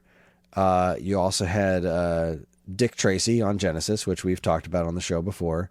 So good. I feel like Arrow Flash is one of those expensive ones. This is a very anime style shooter. Like you're this kind of cute chibi looking robot, but you know, the Genesis was really good for this kind of game. Like scrolling shooters really worked well on the Genesis because they really did. It had the processing power for it. It was definitely better suited for these kinds of arcade conversions than the NES was. No question about it. Let's see. Gain Ground also came out for the Genesis. Why do I know that one? It sounds like a football game. Oh, this is a top-down shooter, commando style game. Oh, is it? No, I was completely off. Oh, no, that's kind of like football. They talk about football like it's war. Is I'm actually getting more Gauntlet vibes out of this than Commando, because it looks like single screen. But now it's got demons and stuff in it. Okay. I realize now. I know this title. I don't know anything about this game. I realize now that this is not something that I thought No, I got nothing. It looks like you're just a dude and you're shooting gigantic arrows to get from one side of the screen to the next where the exit is. And like you're fighting monsters and ninjas, and I don't understand what's happening right now. Like, this is all over the map. This looks like a weird ass game. I do not know this at all. Okay, that was cool. I did really like those top-down like commando style shooters though. The cover of this game is fucking bananas. Oh my god, there's like an M. Bison looking dude with a fucking machine gun. There's a really offensive samurai warrior and like a futuristic space chick, and there's like monsters and spaceships. What is going on? Yeah, I don't understand. Like I was just looking at some gameplay and like I don't know what's going on. It looks neat. I got to try this game sometime. Man, we are just... All right, so that's 2 for the summer series. I really thought I knew what that game was. Clearly, I did not. This one there's a Master System with. version, too. Son of a bitch. Really? There was a Master System Gain Ground. Interesting. All right. Summer series. Kabuki Quantum Fighter versus Gain Ground. It's a terrible title. That is not fun to say. But it does seem to make sense. Like it does seem to be very much a territory reclamation kind of thing. Like you start on one side and then you got to do what you got to do to get to the other side. So I guess it makes sense. But yeah, not a game name that rolls off the tongue. It was apparently an arcade game as well. All right, I'm sorry. It looks like an arcade game to me. Yeah, there's like a 3. I'm looking at a 3-player cabinet with each section like a different. Like I'm guessing. The fucking M. Bison with a machine gun, space chick, and samurai dude. Huh. I know nothing about this. 1988 action strategy from... developed and published by Sega. This is a 100% Sega property. Huh. I think that's something. Man, we are going to get a comment about this in the Discord. No question. Yeah, somebody out there knows Game Grumps. The last Genesis game worthy of mention was Sword of Vermilion. This is another one I've never played, but I know a bit about. It's like a maze that's presented on one side of the screen as a first-person kind of thing, and then on the right you can see like more of a map of the maze, and then you get into these random encounters in the maze, and then it turns into like a top-down Zelda-style hack 'em slash for like a screen, and then you beat everything, and then you go back to the first person searching through a maze to try and find your way out of something, and then there's story segments. It is a weird take on the RPG. There's also some side-scrolling bit where you fight like the boss or whatever. Like it's just not even side-scrolling. It's like a 2D section where it looks like more like a traditional RPG. This is a fucking weird game. Yeah, this is all over the map. I have this one, but I think I bought it actually pretty recently. So I know I've always been aware of this one, but I've never really put a whole lot of thought into it. It's a Yu Suzuki joint, developed by Sega and published by Sega. So yeah, this is all owned by them. This is one of those things where they were like, "So you're making an RPG?" And the guy was like, Yu Suzuki was like, "Yes, I am." "Oh, what type? Side-scrolling? 2D, traditional? What?" "Yes." Yep. I'm making a thing. That's what I'm doing. It's gonna be I'm some stuff fucking Yu happening Suzuki. here. You don't tell me what to do. All right, not a bad January for Genesis. No. Let's see what's happening over on the TurboGrafx 16. Had a couple of releases, neither of which I'm overly familiar with. We have Aero Blasters, which I'm just going to assume is a scrolling shooter. It is. It's really good too. Oh yeah, I'm familiar with this one. Yeah, this is a pretty cool one. I've put a couple of minutes into this game before, because it's a scrolling shooter and I'm not super great at a lot of them. So putting a couple of minutes in means that I've played like maybe 3 or 4 games and then decided to move on with my life. And the TurboGrafx 16 was really good at these kind of scrolling shooters. It was so good. This is a side-scrolling shooter, which I always preferred the side-scrolling ones to the top-down ones. I like them by both. a lot. I like them both, but like I'm looking at a video right now. There's this stage where we've got these bumpers on the top and the bottom that are stopping you from hitting the wall and taking damage. Like, this game looks cool as hell, man. Yeah, Aero Blasters is cool. Or Aero Blasters is cool. It was also called Air Blaster at one point. Airbuster. Oh, Airbuster. Yeah. That's the Genesis version, right? I think I have the Genesis version of this. That's right. I don't think I've played the TurboGrafx version. I think I just have the Genesis version, and I bought that in that crazy collection that I got one time, and I played it that's where I played it for a couple of minutes, was the Genesis one Airbuster, right? The TurboGrafx version is way better. Yep, Airbuster. Holy crap, the Genesis version is worth $90. Wow. It's bananas. No, the TurboGrafx 16 version is a better game. It looks better. The sprites are bigger. It's cleaner. It's a better game. Yeah, TurboGrafx did not release bad games. There's not one bad game on that system, Chris. It's still pretty good looking on Genesis. No, it's it is pretty close. There's TurboGrafx something 16's kind of sharper looking about the TurboGrafx one from just this brief little video that I've watched here. I'm now watching a Mega Drive long play. It's still pretty darn solid. This is that's so wild. Yeah, I'm looking at it like I played the TurboGrafx version, and I've definitely played the Genesis version. Airbuster. Aero Blasters was a better name. Yeah, it is. Airbuster sucks as a name. Fuck the Genesis. And the box is awful on the Genesis one. I don't remember when it came out, but anyway, the other TurboGrafx 16 game that was released that month is Sinistron, and you better believe it's also a side-scrolling shoot-'em-up. This is a lot slower. This one reminds me a lot more of Gradius. Yeah. Really cool cover, though. Like, just this fucking creepy-ass monster on it. Yeah, I like this one, too. Yeah, this is pretty plodding, but it's got a bunch of big stuff. Yeah, it's a pretty cool scrolling shooter. I'm into this one. Big, creepy monsters and just, like, kind of gross stages. Yeah. Very, like you said, very like Life Force and Gradius and just kind of like this living or techno-organic shit that was really big in the 90s.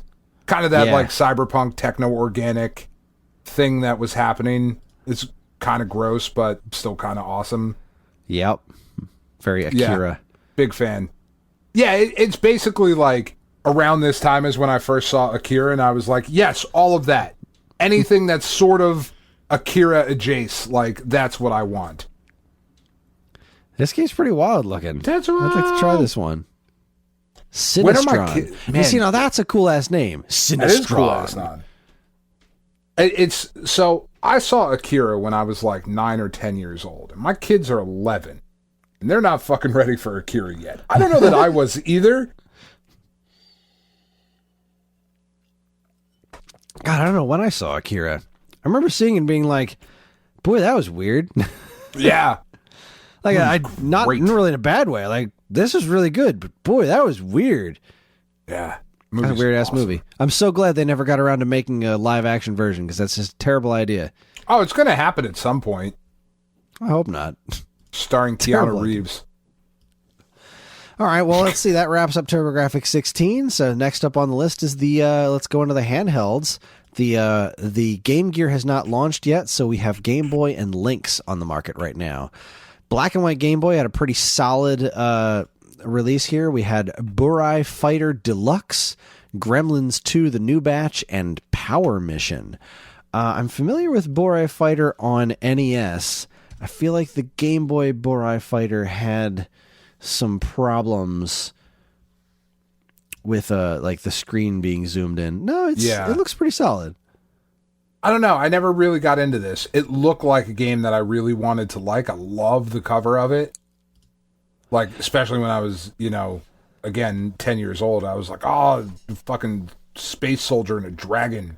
Man. Yeah, it's pretty neat shooter game. I had never played it when I was younger. I was only vaguely aware of it back then. I really learned more about it when watching Jeremy Parish's VideoWorks series. Yeah. And I watched the video on the NES Burai Fighter and was like, this is a pretty cool looking game. Like a little bit like Forgotten Worlds, where you're like a dude flying around instead of like a ship flying around. Yeah. So it's like a scrolling shooter, but you shoot in like multi directions and stuff. And I gotta say, this Game Boy port's pretty impressive. Yeah, I don't know. I'll have to check that one out. Gremlins 2 on Game Boy. I'm assuming it's just like the NES game, which is a surprisingly decent game. This is a Sunsoft game. Yeah, we played that, 3 years ago for the summer series, I think. Let's see. I don't know. Maybe this actually might be 4 years different. Ago? We played it a while ago. Yeah, we definitely played it for the summer series at some point. Yeah, I liked it quite a bit. That was a top-down game, though, wasn't it? Yeah, it is. This is a side-scroller. Oh, no shit. It looks pretty good. All right, well, there's going to be a summer series this year. It's got a pretty. I've heard music from this game because I remember somebody pointed out when we did Gremlins 2 on the summer series that the NES and Game Boy games had different soundtracks, and that the Game Boy one had a pretty good soundtrack, and it does. I'm watching this video right now. This looks fun. I mean, yeah, it's a really good, really well animated gizmo. I mean, the Game Boy is pretty ancient technology at this point. Yeah, it's pretty late stage Game Boy. Yeah. This is regular old black and white Game Boy. Color hasn't released yet. But this is Sunsoft doing a side-scrolling platformer. And Sunsoft, they're really good at that. Yeah. They were really good at that. Now, what is, let's see, Gremlins 2, Burai Fighter, and Power Mission. What is Power Mission for Game Boy?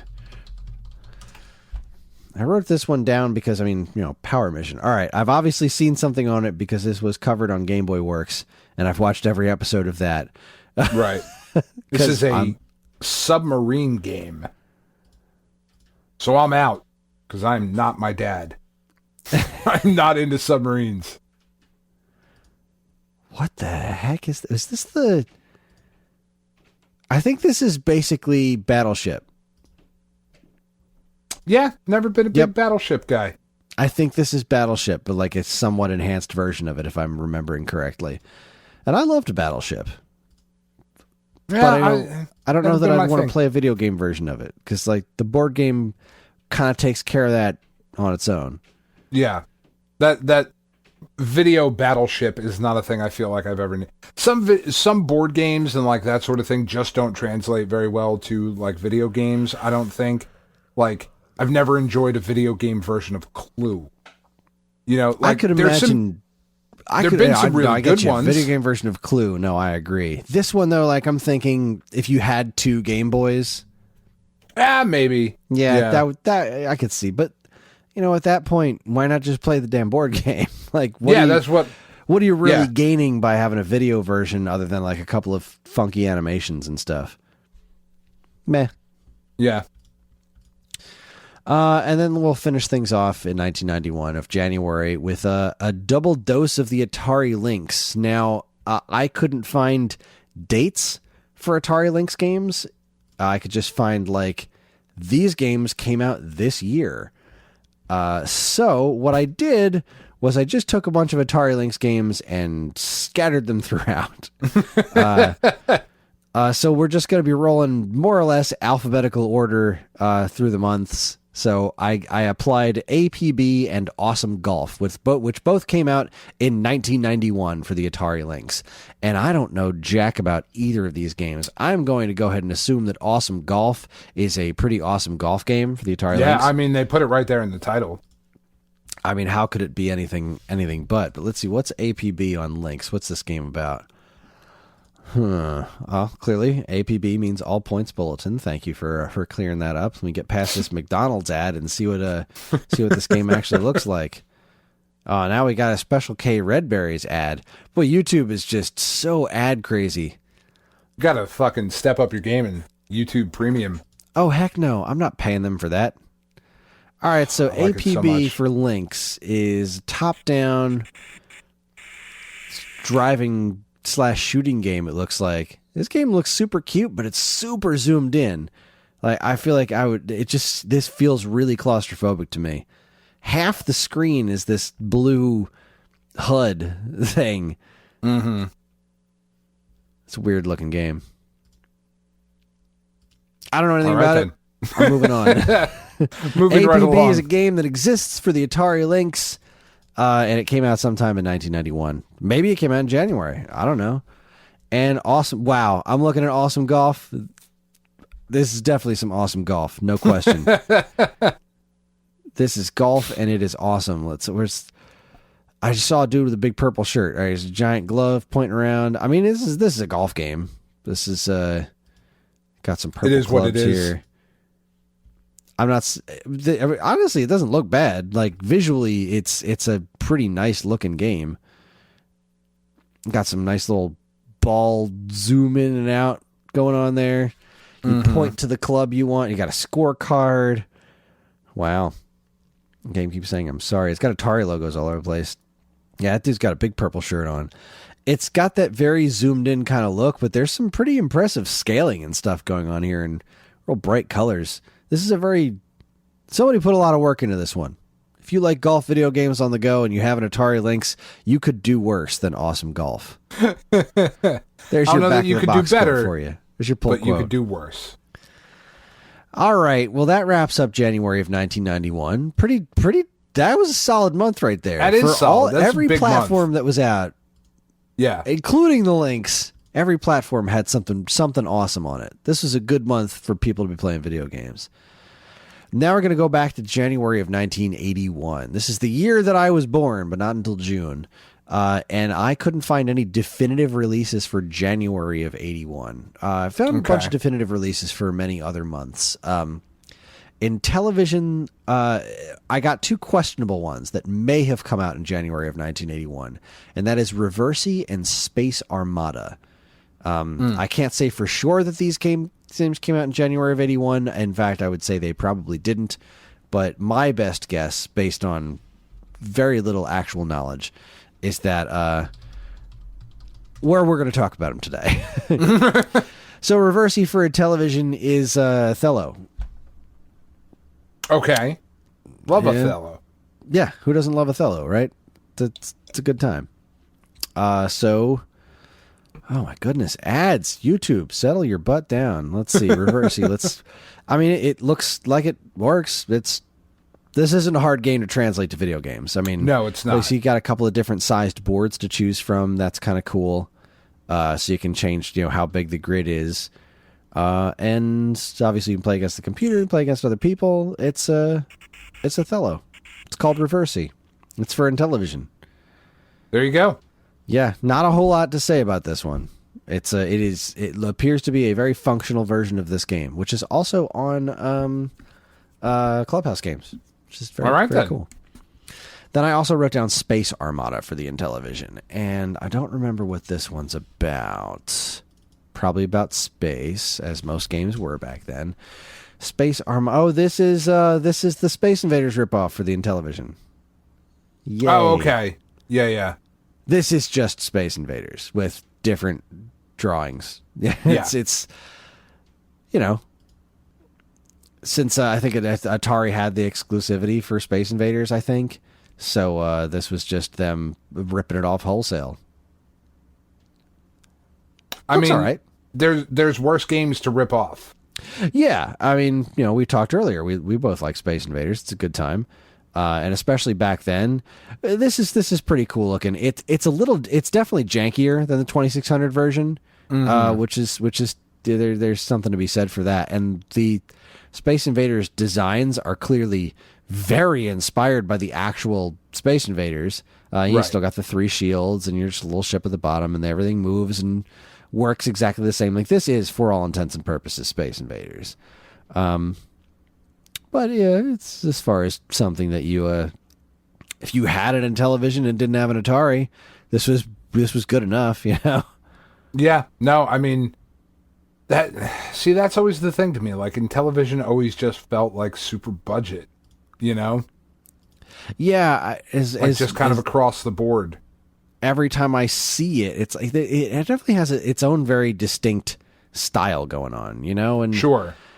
But I would, for some reason, and I've just still never picked up an Intellivision. I have a couple of them, and I still haven't hooked one up and really given it a try, because every time I look at it, it just looks like, well, it looks a little better than the Atari, but only in like certain in ways that don't really mean anything to me. Like, I would rather just play Space Invaders on the 2600. There's a certain like feeling of character to it that just, I don't know. This certainly doesn't look bad, but it's like, why, if you had the option to play this or Space Invaders, and especially now, I can't really see a whole lot of reason to go back to something like Space Armada, but yeah, it's always felt like whatchamacallit, that meme of, Mom, can we get Space Invaders? We have Space Invaders at home. Space Armada. Like that's always how in television has felt to me. Yeah, there's a lot of I mean, even the licensed stuff on Intellivision, like Donkey Kong on Intellivision is brutal. What was the Pac-Man? God, I'm just looking at some Donkey Kong on Intellivision. I learned about this one on Ferg has this other podcast in Tari Visions. Where they can compete like 2600 versus Intellivision versus Coleco whenever games were released across all 3 platforms.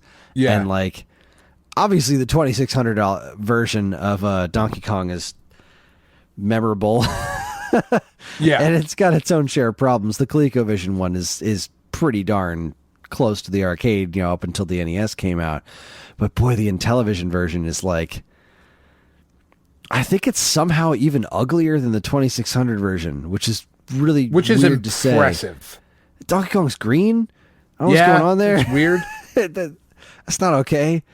We should probably save this until we actually talk about it on the 10, 20, 30, 40 at some point. Yeah. But yeah.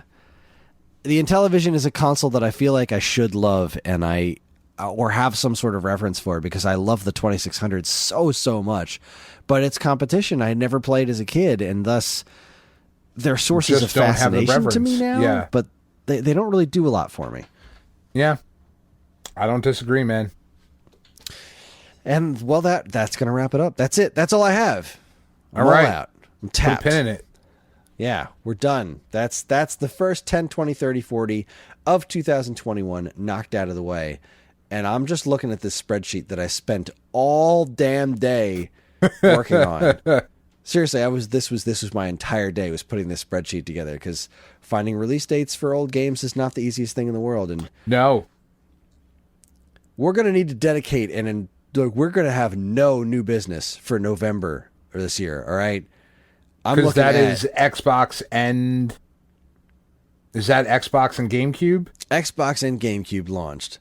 I'm looking at well over almost 100 games in November. So it's Xbox and GameCube and Metal Gear Solid 3, right? Is Metal Gear Solid 3 in November? What was the Metal Gear? There was something. 2. Metal Gear Solid 2 in 2001. Okay.